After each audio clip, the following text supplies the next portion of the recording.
Hi, my name is Dawn, and this is Have That Talk. Today, I want to celebrate with a bonus video because this is the end of Lent. Now, 6 weeks ago, I gave myself the challenge to post a video every single day of Lent. That was the first hurdle. But now that I've reached it, I'm challenging myself to hit the 100 mark. But I'd like to take the opportunity today to kind of reflect on the things that I've learned so far. The first thing is that I can do it. I've never been the kind of person who says, "Yay, look at me, look at me." I've always been the kind of quiet, reserved observer rather than the person dancing on the table. But here I am. That's something that has really given me a boost. It turns out that I can't do it. It was just a story that I was telling myself. And I was using it as an excuse not to show up.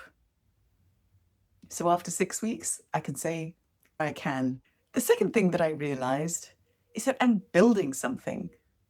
This came to me early in the process when I decided to cluster the videos around a single topic, breaking down that topic and looking at it from different perspectives. This enabled me to go deep rather than go wide. It also made me avoid the path of just posting random topics in a random sequence and instead create playlists around a specific topic.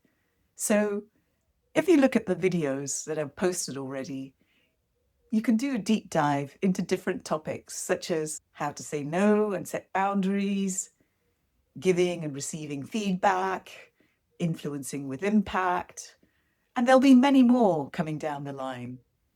The topic of conversations and having that talk has endless possibilities because conversations are so powerful in enabling us to express our needs, connect with one another. It's a superpower.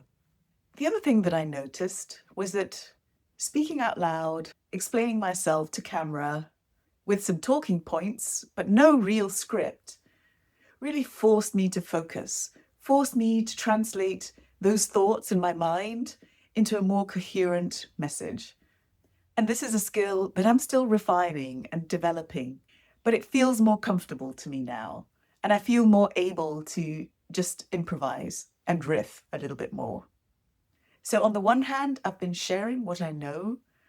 At the same time, by sharing, I've been going through a learning journey as well. And now, let's talk about Angus. He's the company mascot now, a gift from a very special person. And initially, I was wondering, should I even have him in the picture? And so I asked my AI, Claude, for advice. And Claude came back with a slapback saying, no, it's not professional. Don't include the Highland cow in the background. It'll ruin your credibility. It's not a good look if you want to speak to a professional audience. And so there is one video that I did right at the beginning, introducing myself, where I removed Angus from the picture. And immediately someone asked me, "Where's Angus?" And I explained why I took Angus out of the picture. But as I was explaining, I realized I actually like Angus. It's like having somebody reassuringly looking over my shoulder, taking care of me, giving me that continuity and that framework for the setting of my video. That is something I found really helpful in terms of staying on track and having a routine. And it also shows that although I'm speaking to a professional audience, I'm not a stuffy corporate type. I'm quirky, I have a sense of humor, and you know what? I don't need to hide it. The next thing I learned was that, while preparation is everything, what matters even more is practice. So, yes, I had my content plan, I had ideas I was refining as I went along. A lot is going on in the background to give you what you see here. But as a planner and a perfectionist, I also suffer from the risk of failing to launch. While it was good to have a plan, I needed to push myself to put that plan into action. I needed to embrace the uncomfortable. I said to a friend once, I'm embracing the cringe. I'm embracing the imperfections, not to glorify them. Of course, I want to get better, but also not to make them a barrier to my own progress and my own development. So yes, this is a very simple setup. Camera, lighting, editing is all very hands-on. But you know what? It's worth it, at least for me and for the portfolio that I'm building up.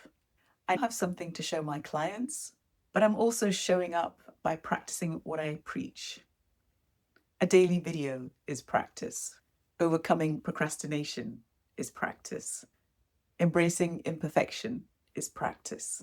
And this is why when I was thinking of a tool to help clients with the difficult conversations that I talk about, the heart of the tool is the practice. So the premise of my tool, the Threat Navigator, you can see the link right here, is to go through a conversation that you feel uncomfortable with. Maybe it's a conversation in the future, or maybe you're reliving a conversation from the recent past. And you engaged in active practice. You have to think about your conversation strategy. You have to think about the context and about the different ways your words may activate somebody's threat response. The AI responds in that role play with you. And at the end of it, you get a debrief and some talking points you could either take into the conversation that you're planning for, or you can keep in your back pocket to use next time when you need to have that talk. Okay? I'll see you next time.